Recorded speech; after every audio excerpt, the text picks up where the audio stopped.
So welcome back to my channel short trade. और आगे बढ़ने से पहले आपसे रिक्वेस्ट करूंगा सब्सक्राइब ज़रूर से कर लीजिएगा, क्योंकि इस तरह की इन्फॉर्मेशन आपको इस चैनल पर डेली बेसिस पर मिलती रहती है। आज मैं बात करने वाला हूं डिफेंस सेक्टर के एक स्टॉक के बारे में, जिसके बारे में कमेंट आया है इस स्टॉक में आगे क्या हो सकता है।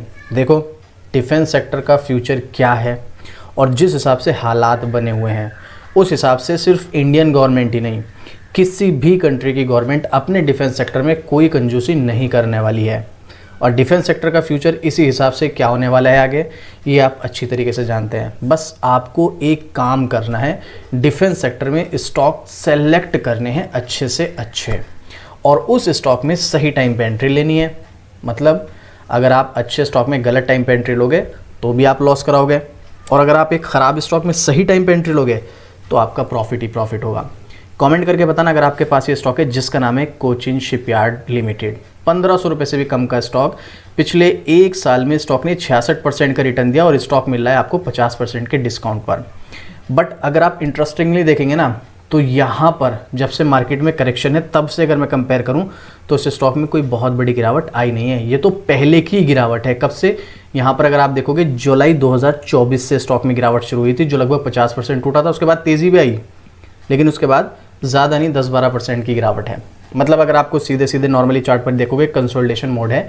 और कंसोलिडेशन मोड की एक बहुत अच्छी बात होती है, एक बार जब स्टॉक कंसोलिडेशन मोड में जाता है ना, तो उसके पास अगर अच्छा स्टॉक है, ठीक है, मैं ये नहीं कह रहा हूँ कोई भी स्टॉक, अगर अच्छा स्टॉक है तो उसमें हाई चांसेस होते हैं स्टॉक यहाँ से ऊपर की तरफ जाएगा। मतलब ट्रेंड जो है उसमें अप होगा।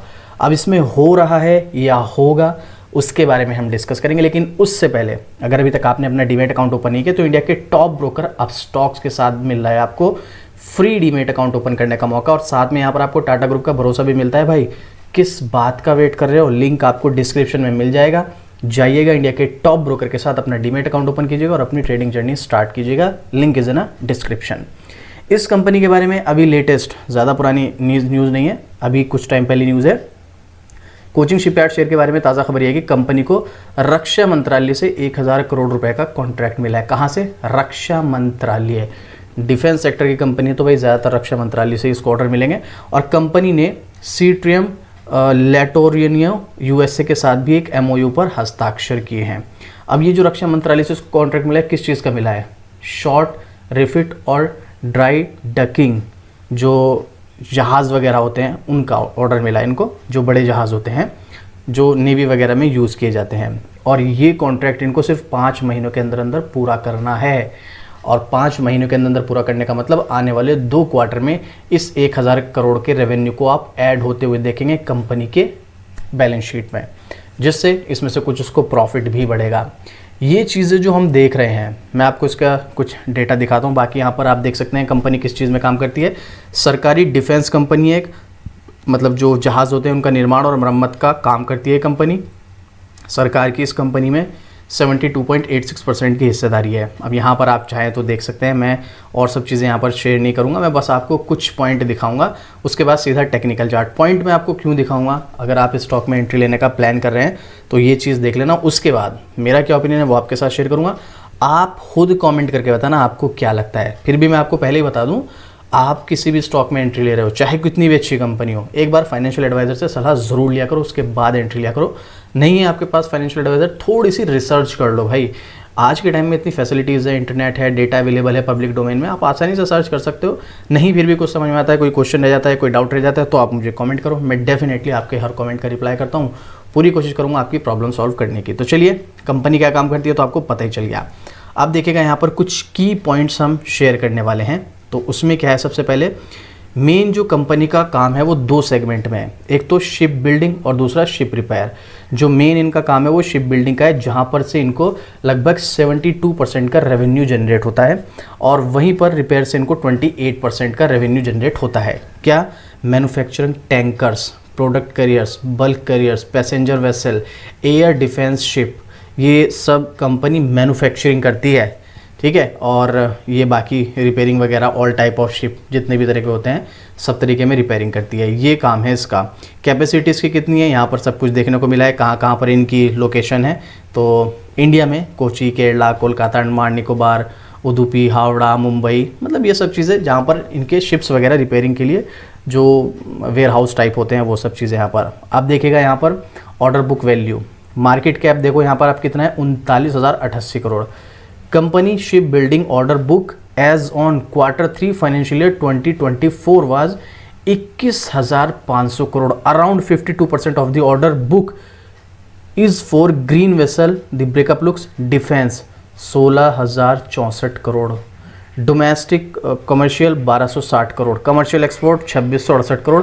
सब्सिडरीज, ये मतलब यहाँ पर किन किन को मिला है, जैसे डिफेंस इनको कितना मिला है, जो सबसे ज़्यादा इनका रेवेन्यू आया है वो इनका मेन डिफेंस ही आया है 78% के समथिंग का। और कमर्शियल डोमेस्टिक से एक्सपोर्ट से कितना आया है, सब्सिडरीज से इनको कितना आया है, वो सब चीज़ें। और इसके अलावा मेन तो इनका वही है जो शिप मैन्युफैक्चरिंग करती है। इसके अलावा शिप रिपेयर ऑर्डर भी इनके लगभग 700 करोड़ के आसपास के हैं। तो यहाँ पर आप देख रहे हो भाई, ऑलमोस्ट कंपनी का मार्केट कैप 40,000 करोड़ और 21,500 करोड़ की इसकी ऑर्डर बुक वैल्यू, जो कि बहुत ज़बरदस्त देखने को मिल रही है। आप समझ रहे हो यहाँ पर, इस चीज़ को आप समझ सकते हो। कंपनी का फोकस क्या है, वही zero emission, green vessel based, hydrogen and electric, वही सब इलेक्ट्रिक की तरफ जा रहे हैं, हाइड्रोजन वगैरह की तरफ जा रहे हैं। यहाँ पर आप देख सकते हैं कुछ प्रोज हैं, कुछ कॉन्स भी हैं, ऐसी बात नहीं है। अब अच्छी कंपनी है तो कुछ लोग कहते हैं कि भाई, मेरे पास एक लास्ट वीडियो में वहाँ पर एक स्टॉक की वीडियो बनाई थी, मुझे याद नहीं आ रही है, कमेंट बॉक्स में कमेंट पड़े होंगे अभी भी, मुझे याद नहीं कौन से वीडियो के ऊपर कमेंट आया था। वहाँ पर ये बोला गया था कि प्रमोटर्स, मतलब कंपनी के प्रमोटर्स हिस्सेदारी क्यों बेच रहे हैं अगर कंपनी अच्छी है। अब देखो यहाँ पर अगर आप देखोगे तो सितंबर 2024 में 72.86% प्रमोटर्स की होल्डिंग थी, जो कि दिसंबर में घटाकर 67.91% हुई है। अगर आप देखोगे तो ऑलमोस्ट 5% स्टेक कम किया है यहाँ पर प्रमोटर्स ने, मतलब 4.5 या 5% के आसपास। वही सेम क्वेश्चन, अगर कंपनी इतनी अच्छी है तो प्रमोटर्स अपने स्टेक को सेल क्यों कर रहे हैं। देखो भाई, प्रमोटर का स्टेक सेल करने के पीछे का रीज़न कुछ भी हो सकता है। इसका मतलब ये नहीं है कि प्रमोटर अगर स्टेक को सेल करके भाग रहे हैं तो कंपनी में कुछ प्रॉब्लम है या कंपनी खत्म होने वाली है, या प्रमोटर को लगता है कि बस इतना ही होना था, इससे आगे नहीं जाएगा, अब मैं यहाँ से निकल जाता हूँ। ऐसा नहीं होता है, बहुत सारे रीज़न हो सकते हैं। प्रमोटर्स ने कुछ पैसा ले रखा होगा या प्रमोटर्स को कुछ पैसा बनाना होगा, कुछ मतलब जैसे कुछ प्रमोटर्स ऐसे होते हैं जो प्लेज होते हैं, जिनके स्टॉक वो पेमेंट नहीं कर पाते तो उनके स्टॉक जो हैं उनके प्रमोटर की कैटेगरी से हट जाते हैं। काफ़ी सारे रीज़न होते हैं। यहाँ पर क्या रीज़न है मैं एक्चुअल में नहीं जानता हूँ, ना ही मैंने इसकी डिटेलिंग की है, बट रीज़न कुछ भी हो सकते हैं। बट इसका मतलब ये नहीं है कि यहाँ पर प्रमोटर्स ने हिस्सेदारी कम की है तो ये कंपनी में प्रॉब्लम है, ये चीज़ ध्यान रखिएगा। और वैसे भी ये तो गवर्नमेंट सेक्टर की कंपनी है और गवर्नमेंट अभी फ़िलहाल प्राइवेटाइजेशन को लेकर कितनी ज़्यादा आगे है वो आप लोग जानते ही हैं फ़िलहाल। तो यहाँ पर ये है। और इसके अलावा और आप देखेंगे तो इसकी बैलेंस शीट पर आप आएंगे, 40,000 करोड़ की कंपनी पर सिर्फ 500 करोड़ से भी कम का डेट, अगेन ज़बरदस्त पॉइंट। और 5,000 करोड़ से ज़्यादा के रिजर्व्स और 1450 करोड़ से ज़्यादा के फिक्स एसेट। बैलेंस शीट से ऊपर सेल्स ग्रोथ इसकी कोई खास है नहीं, लेकिन प्रॉफिट ग्रोथ चलो फिर भी ठीक ठाक है, लेकिन स्टॉक प्राइस ही इसका काफ़ी अच्छा है, रिटर्न ऑन इक्विटी भी अच्छी है। देखो अभी जब तक ये गवर्नमेंट के अंडर में है तब तक तो इसको सेफ एंड सिक्योर आप मान सकते हैं, लेकिन जैसे ये प्राइवेटाइज अगर हुई तो, मतलब मैं ये नहीं कह रहा हूँ ये होगी, अगर हुई प्राइवेटाइजेशन ये इसमें भी हुआ तो भाई फिर आप ये मान के चलो ये कंपनी में आपको बहुत फास्ट रिटर्न देखने को मिलेगा। क्योंकि आप हम देखते हैं ना, जितनी भी कंपनी प्राइवेट होती है उनमें फास्ट रिटर्न देखने को मिलता है, तो शायद इसमें भी मिले, बट इसमें अभी भी अच्छा रिटर्न मिला हुआ है। यहाँ पर अगर आप देखेंगे 5 साल का डेटा तो बहुत ज़बरदस्त रिटर्न मिला हुआ है। चलिए अभी हम ये सब चीज़ें तो मैंने आपको इसीलिए बताई, अब आप ये सब चीज़ें देखने के बाद डिसाइड करना आपको स्टॉक में एंट्री लेनी चाहिए या नहीं लेनी चाहिए, इन सब पॉइंट को देखने के बाद। अब आगे टेक्निकल की तरफ अगर हम चलते हैं तो क्या नज़र आता है, तो भाई टेक्निकल की तरफ अगर आप चलोगे तो सीधे सीधे मैंने आपको बोला ना, कंसोलिडेशन मोड का एक फ़ायदा होता है, यहाँ पर हाई चांसेस होते हैं स्टॉक ऊपर की तरफ जाएगा। अब हाई चांसेस तो होते हैं स्टॉक ऊपर जाएगा, लेकिन यहाँ पर एक रेंज बना चुका है स्टॉक, ये वाली इसकी सपोर्ट रेंज 1250 की और लगभग 1650 के आसपास की इसकी रेसिस्टेंस की रेंज। तो भाई ये इस रेंज में भी कंसोलिडेट कर सकता है। देखो लॉन्ग टर्म इन्वेस्टर हैं फिर तो एक अच्छी अपॉर्चुनिटी है, आप स्टॉक में जा सकते हैं। लेकिन अगर आप एक शॉर्ट टर्म इन्वेस्टर हैं या फिर आप ट्रेडिंग करते हैं तो अगर आपको टेक्निकल की नॉलेज है तो ही आप इस स्टॉक में एंट्री लेना। पता चला आप यहाँ पर एंट्री लो, हो सकता है स्टॉक थोड़ा सा ऊपर जाए, आप खुश हो जाओ, लेकिन उसके बाद स्टॉक नीचे आए और जहाँ पर आपने बाई किया था शायद उससे भी नीचे आ जाए, ये प्रॉब्लम है इसमें।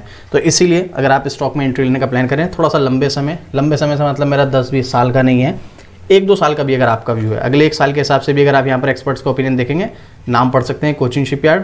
तो फिलहाल 3 एनालिस्ट में से एक ने बाय करने के लिए बोला है, एक ने होल्ड करने के लिए बोला है और एक ने सेल करने के लिए बोला है। तो मोस्टली 2 ही देखो, 2 तो बाय के लिए बोल रहे हैं ऑलमोस्ट यहाँ पर, बाय और एक ने सेल अगले 1 साल के हिसाब से, और होल्ड में भी चांसेस है ऊपर जाएगा, और बाय में तो है ही चांस यहाँ पर ऊपर जाने का, और पब्लिक का ओपिनियन 100% बाइंग है। तो देखो यहाँ पर कम से कम 1 साल का अगर आपका व्यू है तो ये अच्छे डिस्काउंट पर मिल रहा है, और मेरे अकॉर्डिंग यहाँ पर बाय करने में भी फ़ायदा है। कंपनी की परफॉर्मेंस काफ़ी अच्छी पहले भी रही है, अब काफ़ी ज़्यादा डिस्काउंट पर मिल रहा है, तो there is a high opportunity, stock ऊपर जाएगा बट थोड़ा सा टाइम लेगा। अब वो टाइम देने के लिए अगर आप तैयार हैं तो बिल्कुल आपको स्टॉक में एंट्री लेनी चाहिए, लेकिन फिर भी एक बार आप अगर स्टॉक में एंट्री लेने का प्लान करें तो एक बार अपने फाइनेंशियल एडवाइजर से सलाह ज़रूर लेना, उसके बाद आप डिसीजन लेना। अब आपको क्या लगता है इस स्टॉक के बारे में, आपके पास ये ऑलरेडी है या आपका कोई क्वेश्चन कोई डाउट है, आप मुझे कमेंट कीजिएगा, या आप इसके बारे में अपना कोई ओपिनियन शेयर करना चाहते हैं तो भी कमेंट करके बताइएगा, आपको डेफिनेटली रिप्लाई मिलेगा। और इस तरह की डेली अपडेट आपको शॉर्ट ट्रेड पर मिलती रहती है, तो भाई शॉर्ट ट्रेड को भी सब्सक्राइब जरूर से कर लेना। तो चलिए मिलते हैं फिर से इसी तरीके एक और ज़बरदस्त जानकारी के साथ। जय हिंद।